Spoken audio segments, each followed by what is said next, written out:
Welcome to Roots and Resilience. We have been moved by listening to the stories of wonderful people we have crossed paths with. We have been inspired by their resilience throughout their personal and professional journeys and feel there are powerful lessons we can all learn from this. I'm Tejal, and alongside my sister and co-host Nehal, we hope you enjoy listening to this episode. We are absolutely honored to be in the presence of our wonderful guest today, Evelyn Buchanan. She was born in Dunedin in the South Island of New Zealand. She trained as a dental nurse and worked as a district school dental nurse in the South Island in her 20s. Her husband, Hamish Buchanan, worked for the Bank of New Zealand, which took them and their two young daughters to London for 5 years in the 1960s, and then later to New York for a few years in the 70s. They moved back to their home in Wellington, New Zealand, where Evelyn lived up until February of this year, when she moved over to London permanently to be close to her grandchildren, children, and great-grandchildren. So without further ado, welcome to our podcast, Evelyn. Oh, thank you. We are so excited to hear about your journey. And if you wouldn't mind, could you share a few things about your childhood when you were younger? Childhood was spent playing, really, I think. What sort of things would you be playing? Well, there was a children's playground opposite my parents' home, and they had a ladder bar, swings and seesaws, only those three things. And my mother told me that she felt that I'd spent most of my time as a child hanging upside down with my legs locked in the ladder bar and hanging upside down. I love that. I think we can relate to that because we had something similar in our backyard when we were growing up, and we loved sort of hanging upside down and then somehow doing a maneuver to Yes. get yourself. Well, you've got to be very flexible and you've got to be very daring. And I think it's good for the blood supply to the brain. Completely true. Well, you do see now in the yoga classes, they do a lot of headstands and handstands as well. So I think that's the secret, isn't it? Hanging upside I down. think it is. Excellent. And yes, I'm sure that is all to do with the blood flow. Anyway, mine hasn't progressed into the technological age very well at all, because it liked the way it was before. Are we talking about which decade are we talking about when you're growing up as a young girl?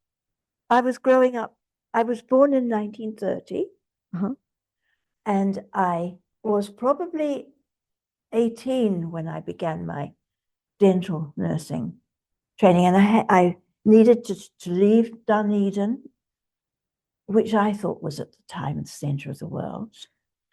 Was it quite common, sorry to interrupt, for girls to move away from home to further their education? I think it was because either they were going to a secretarial college or a nursing training. I think going away from home is all part of it. It's part of growing up. Absolutely.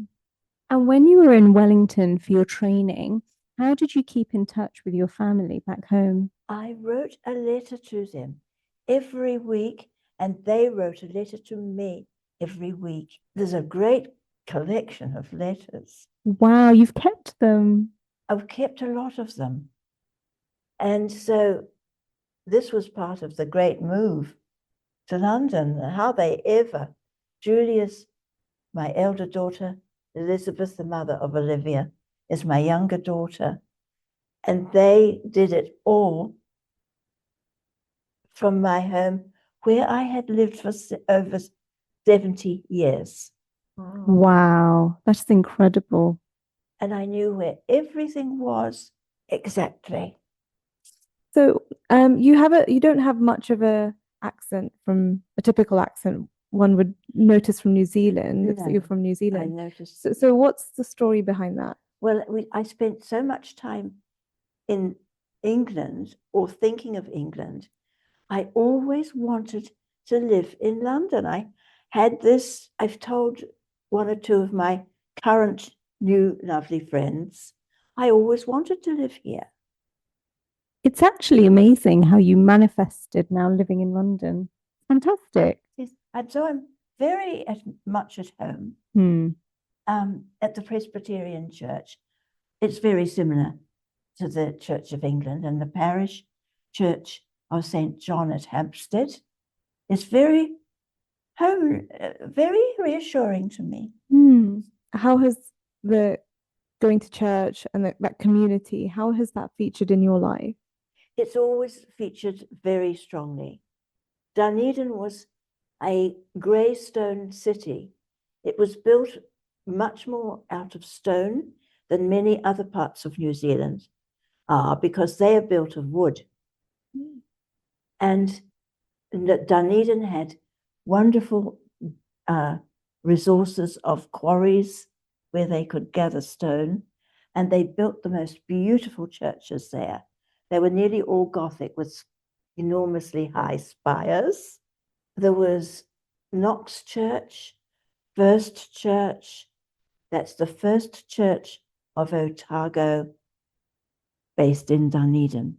Magnificent spires.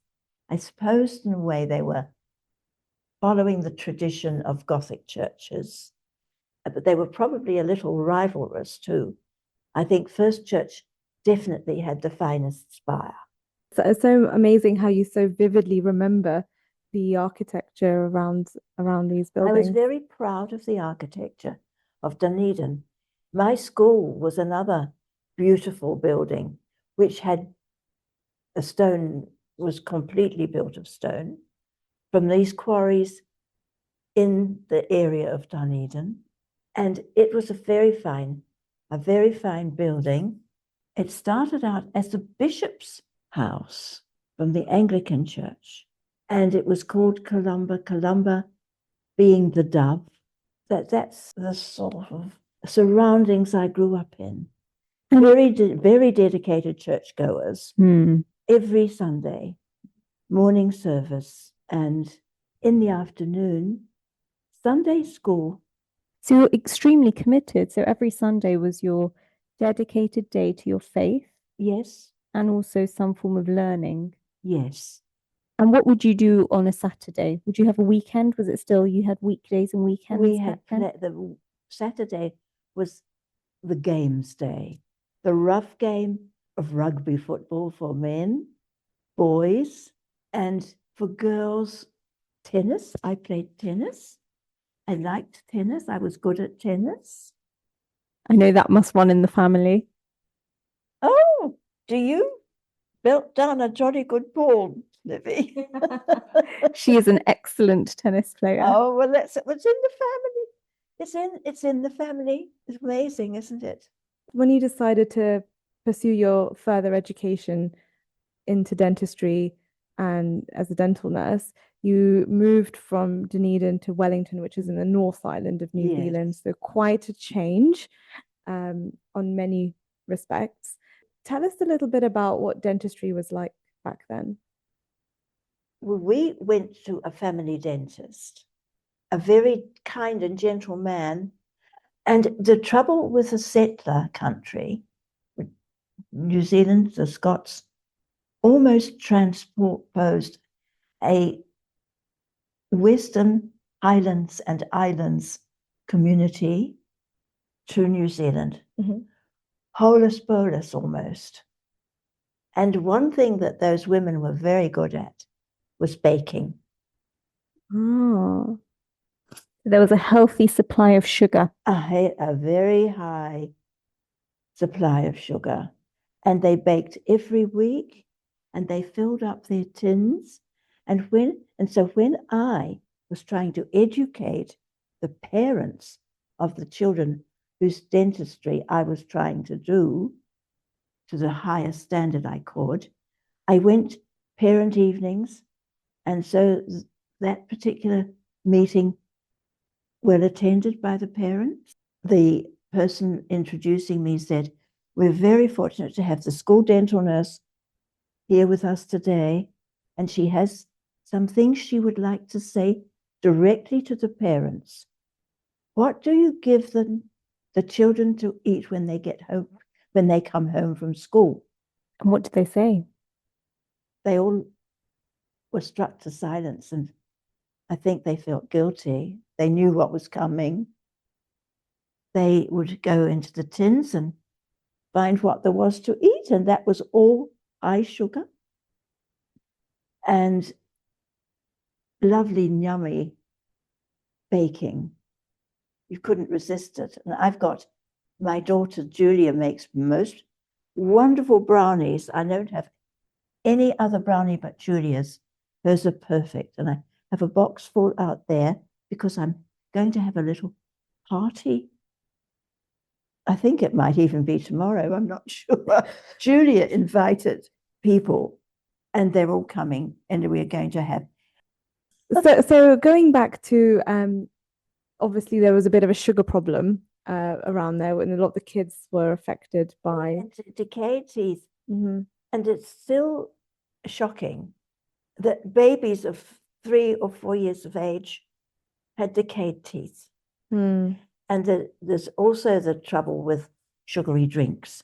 And no government is ever courageous enough to oppose the sugar industry.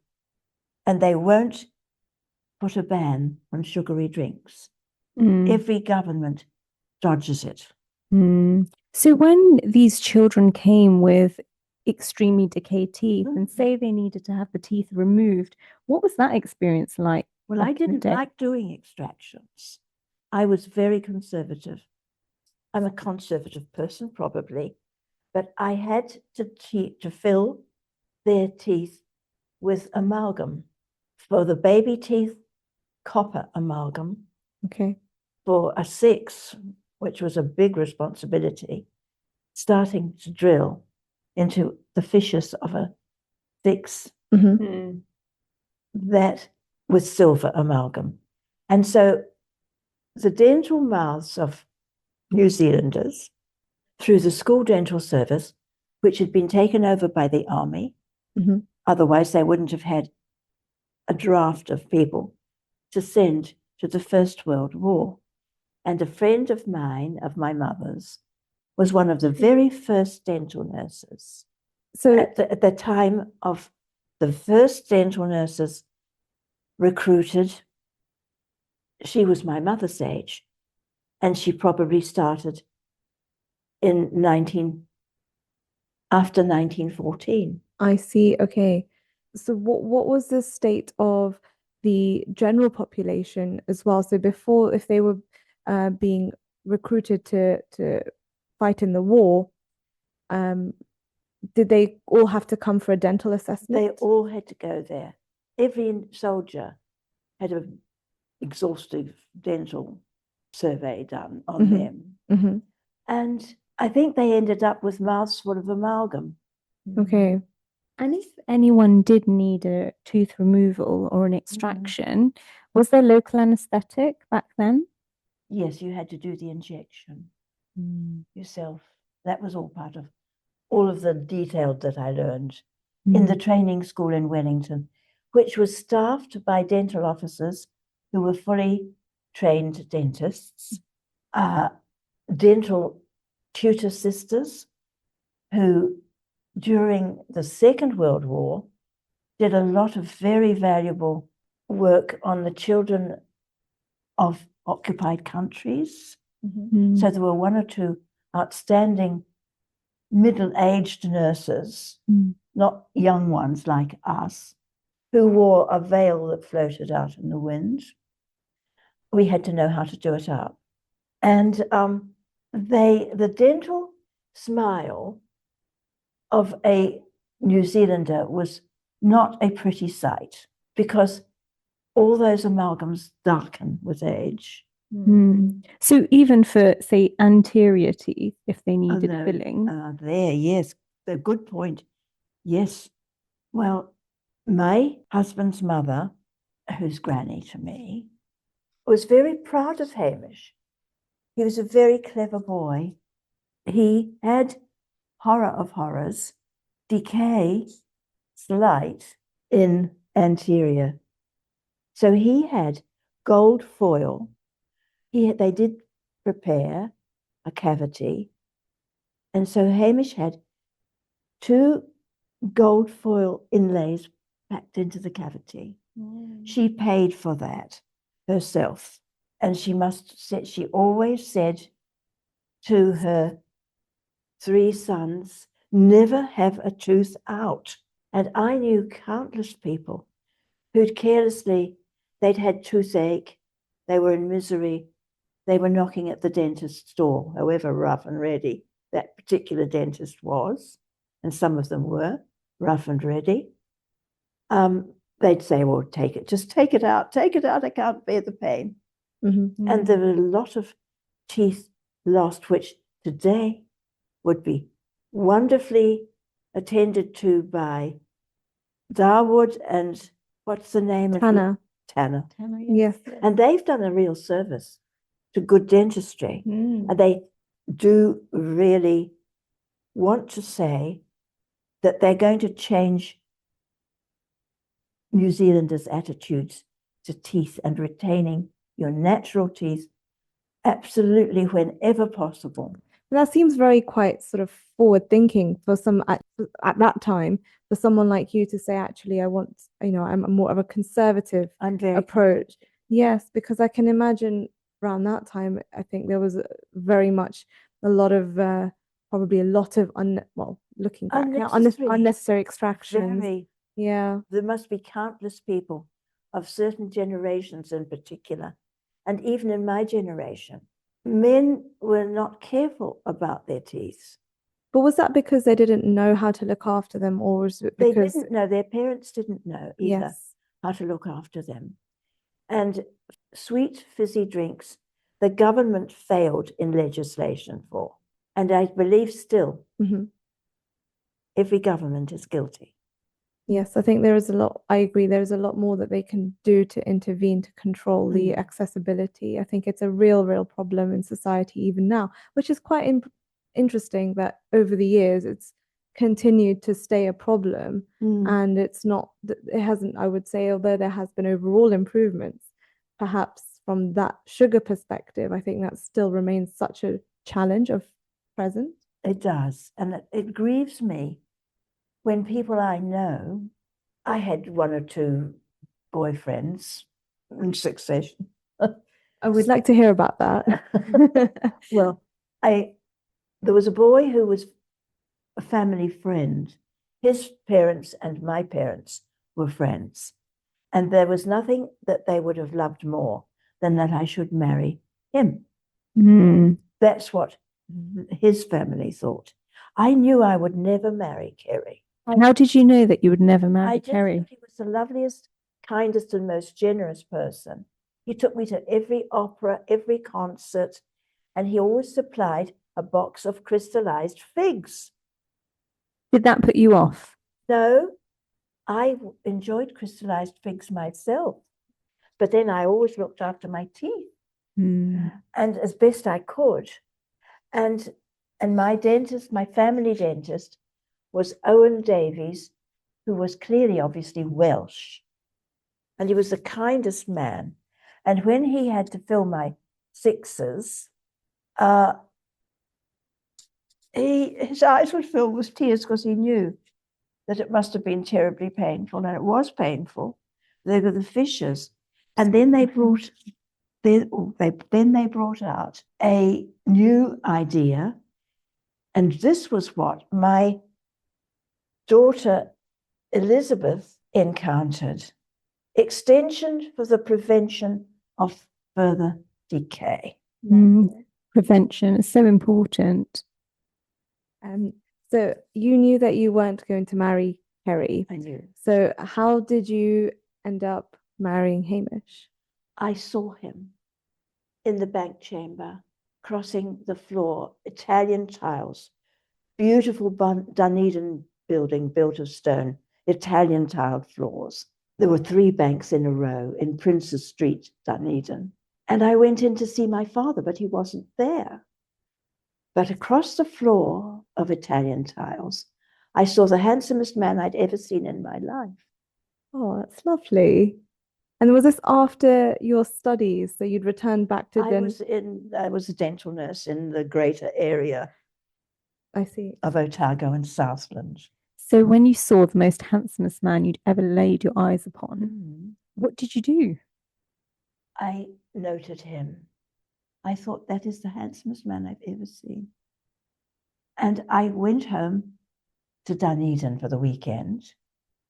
And I said to my father, who is that very handsome man I saw crossing the banking chamber the day I went in to see you when you weren't there? That must have been a Friday night, Friday afternoon. I'd obviously gone early to Dunedin. I did. I got a ride back with one of the school teachers.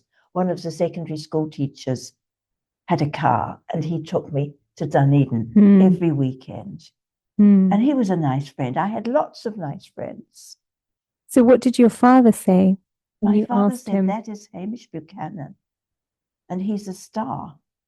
He's been made an accountant, and he's so young, of a major branch.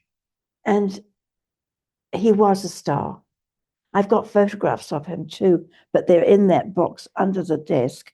I know I would love to show you. So how did photographs. you get to know him?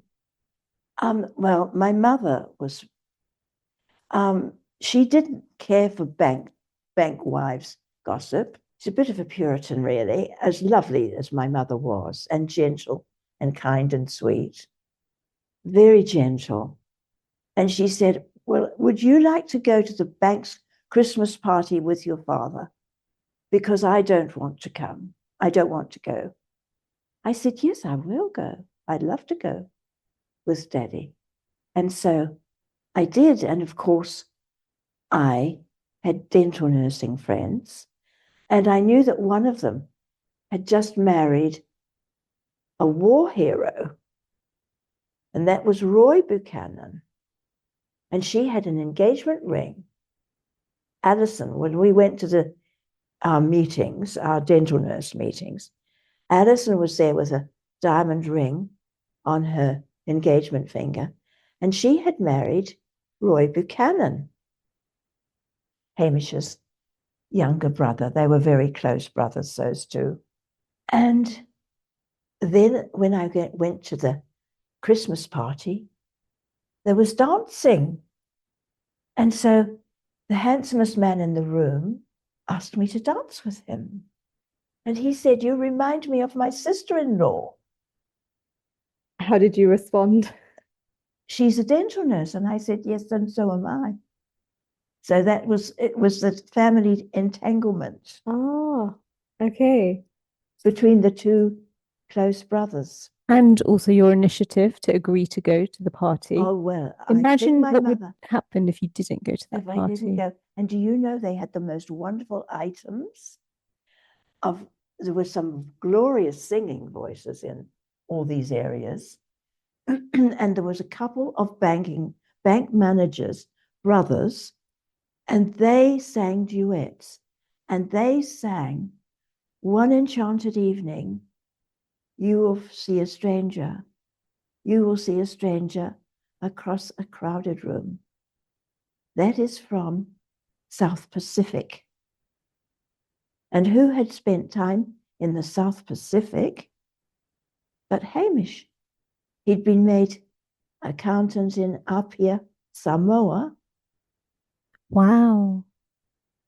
He sort of started an international career very early. So what kind of dancing were you doing? Well, I was good at dancing and Hamish was not. He stood on my toe quite a bit. And I'd won, a friend and I, at school in the dancing classes, we won the dancing prize. But because she danced a man's part, this friend of So mine. is this a ballroom dance? A ballroom, right. all ballroom, foxtrot, waltz, foxtrot, quick step. Oh, wonderful. Wow. That's quite amazing, though, when you look back, to say almost that it was like a divine sequence of events that led you to marry It Hamish. is a divine sequence of events. I think I recognized that man who walked across the banking chamber, because it was not only because he was the handsomest man I'd ever seen, but the fact that my father's cousin, Douglas Murray, who invited me to Sunday, his wife Alice, invited me to roast Sunday midday, 1 o'clock dinner. And Douglas said, we've got a friend we want you to meet. Douglas was a banker too. His name's Hamish Buchanan, and we do want you to meet him. Oh, wow. So that was another coincidence. Another. So you I married. think it was divine. Oh, it's just so heartwarming to hear you speak of all of that and share those. They're very personal. I'm really telling you my deepest. Oh no, we really love. appreciate that. And so you moved with a young family to the UK, to London, and then to New York. So how did you manage? It was we had to keep it a secret from Chatterbox Julia and little Elizabeth, who didn't know anything about it. But we had neighbors. Hamish was the manager in Hamilton, in the North Island of New Zealand, dairy country. He had to learn from every area in New Zealand at their major exports and dairying, butter, milk. The dairy exports of New Zealand were huge, still are. And so we were in Hamilton, in the Waikato, and we had pictures of a big, beautiful ship. Hamish brought home a brochure which showed beautiful P&O, Port and Orient Line, the Arcadia. And so I knew that we were going to go and live in London, and we were going to travel there on P&O Arcadia. How was that journey? It was a magical journey. How long did it take? 6 weeks, 7 weeks, because P&O had been in the south of the world doing all those cruises for rich Americans. And then they finish that and they go back to their home port in Southampton. And so I needed a lot of I always had a dressmaker. My mother always had a dressmaker. That was the thing that you had for having lovely clothes made. You had to have a dressmaker. So you didn't go to the shops to buy your clothes? No, I didn't ever. My mother always had a dressmaker. So who designed them? The Vogue magazine, which I would get and say to my dressmaker. The first one was Hazel Smith, the dressmaker who lived up the road, and she was a very good dressmaker. And latterly, it's been Tina de Bez, and in between that, it was another dressmaker called Linda Myers, and all of my family have been to dressmakers, because we always have a dressmaker. Well, until now, I would have Vogue magazine or any of the lovely fashion magazines, and I would show the pictures. So I think that what do you think of this style? I think it's lovely. What do you think, Hazel or Tina or whoever? And they would say, well, it was a nice style for you. And so I would go to Thompson's silk shop in Dunedin and in Wellington. They were importers of lovely fabrics. And the lining of one of my winter coats, I have 3 winter coats, and the lining is made to match the coat. That's from the men's department in Thompson's. They had linings. Evelyn, can I take you back to when you were in London and New York? Yes. So at that point, how old were your children at the time? Elizabeth was 5. Oh, wait a minute. Yes, she was, I think I'm right, 5, and Julie was 8. Mhm. And so at this point, were you working as in dentistry? No, women of my Mhm. generation Mhm. who married a husband who can afford to keep them Yes. were not expected to work Mhm. after their marriage. Their husband would not have liked it. Okay. And that was the norm, I That was the suppose. norm. Yeah. I think so. I think I'm right. It was the norm. Some loved their profession so much that they would try to keep moving, but mostly didn't. You Mhm. didn't, if you married a man with a job, Mhm. this is the female now, the putting aside of women Mhm. is still still a big problem. I think that it's women have risen up Mhm. and qualified themselves, and they're very active Mhm. in the battle between the We two s- sectors. we see that a lot now because it's much more common now when even when women they get married and start families that they will resume their careers shortly after, maybe take a maternity break of varying lengths, and then it's very common for women to do both, and that naturally brings its own challenges, but you know that there is a lot of people I see doing the juggle, as we call it. They are. What are your thoughts on that? I'm very lucky. I'm very lucky. And I wouldn't want to work.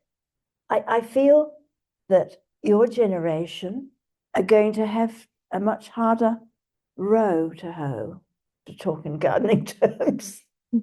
And it's a big stress. I feel glad that I didn't have to do 2 jobs. I could be a mother. I spend a lot of time talking to my daughters about all kinds of things. And Julia is very literary and she loves, and so do I, reading. And we gain a lot of pleasure from our leisure. And I read the whole of the series of Cicero, the Cicero series. This book was thick. And I finished that last year. And this year, I was going to get some clever granddaughter who could put me onto podcasts because I greatly admired, everybody does, Tom Holland. Hollows. And he is a brilliant historian who summarizes things so neatly. He said, Herodotus tells us. I found Herodotus myself. And he laid it all down because it puzzled him. Herodotus understand why the Greeks fight, why the fighting, why do they all end up fighting? And the Turks, the Greeks, whoever, they're all fighting. And I laid it, and so Herodotus said, I laid it all down here. So he only used his own experience, and he only used interviews with people of things they would have experienced.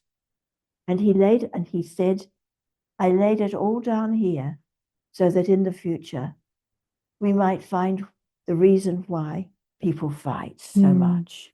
Evelyn, I did really like the phrase you used there about finding pleasure from leisure.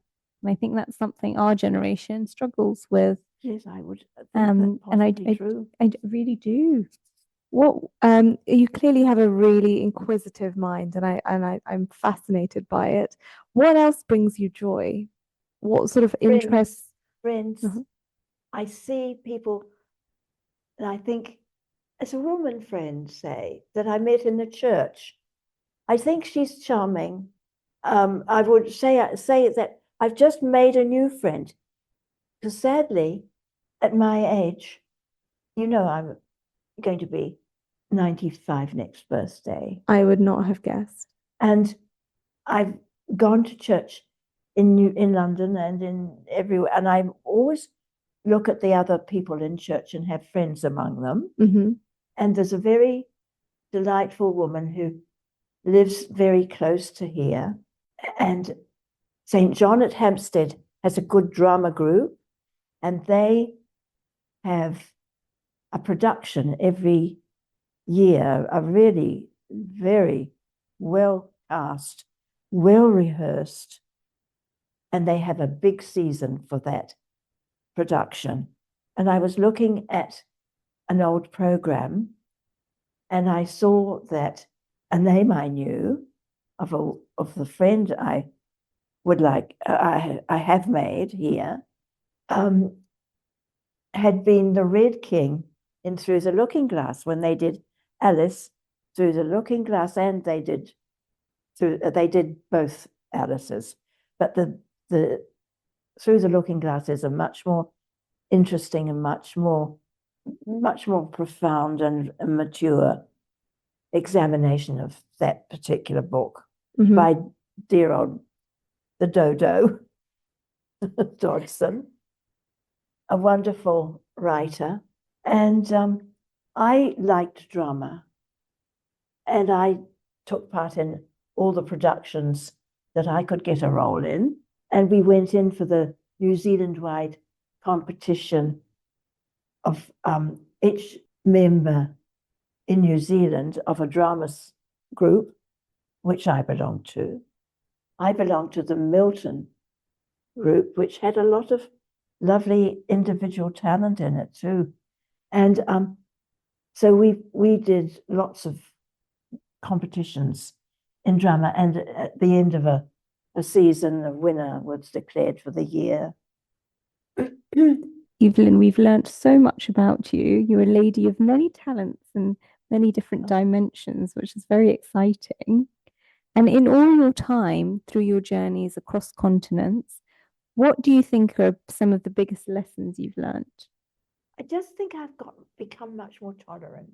I was happy in Dunedin, but I can be happy anywhere, and I am happy. That's lovely. I'm very happy. No, you can tell that you've got a very positive spirit. And also, I love the fact that you mentioned that you just made a new friend, because I, at one point, thought I had such good friends in my life. I just felt like I didn't have any space for new ones. And so I was just like, I can't physically make new friends because I don't have time. I don't have time for them, and I love to spend time. But then the thing is, as you go through your journey, you can't help but meet amazing people that you really connect with. Wonderful, amazing. Do you have any advice for the younger generation in terms of how to lead a fulfilling life? Well, be open. You're a receiver. You can you intuit things. And going back to your advice about being open for the younger generations, do you mean open-minded or open in relationship? Open to receive. You know, I don't know. As I go through into my old age, I think I sense that person, well, the person I'm talking of, has become a friend in London, and she's invited me to her tea parties. She's known for giving tea parties. Lovely. I've given a tea party with her here, and I asked some other friends from the church, and they're all people that I know what they're like without even, before I get into the depth of friendship of some of them, or 72 years of friendship. How do you have time if you're running a career and a practice? Mm-hmm. You know, it's having enough time. Yes, I think women are very good at that. Are. They're very good with their intuition with when they meet somebody, if they're going to get along with them, and the energy, if they're sort of on a similar wavelength, as we say. Yes. I have to say I'm super impressed by your memory power and skills, and I think those inversions you did as a young girl in, you know, on the playground. I think certainly I may have something to do with it, may not, I don't know, but I've been inspired to do a few more headstands, I think.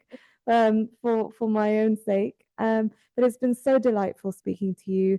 Thank you so much for being so open and sharing your journey with us. There's been so much of value that you've given us an insight into your earlier life at a time that we can't really relate to, but we love hearing about, and have also left us some lots of pearls of wisdom in terms of going forward. So we wish you all the best. Thank you so much. You are a wonderful interviewer.